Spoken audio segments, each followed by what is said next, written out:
अस्सलाम वालेकुम जी।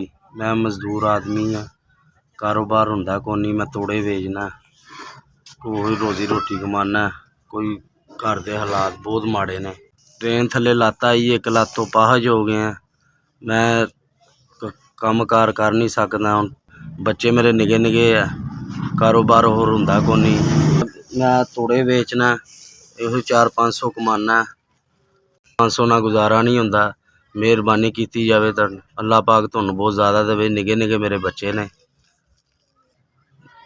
कदी पत्ती नहीं हुंदी, कदी आटा नहीं हुंदा। साडी मदद कीती जाए, मेहरबानी। रोटी तो बहुत आवाज़ार हाँ, अल्लाह पाक तुहानू बहुत ज़्यादा देवे। परेशानी है, 400-500 कमाने हैं, रोटी तो आवाज़ार है।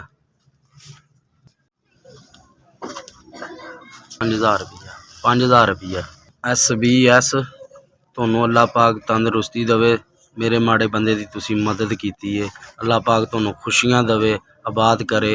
तुसी हर गरीब दी मदद करो। मेरे मजदूर बंदे दी मदद कीती तुसी। SBS तुसी मैनू 5000 रुपया दिता, मैं कोई राशन पवा लांगा। अल्लाह पाक तुहानू तंदरुस्तियां देवे, सेहत फरमाए। तुसी सारियां दी मदद करदे रहो। SBS अल्लाह पाक तुहानू बहुत ज़्यादा देवे, इन गरीब दी मदद करदे रहो।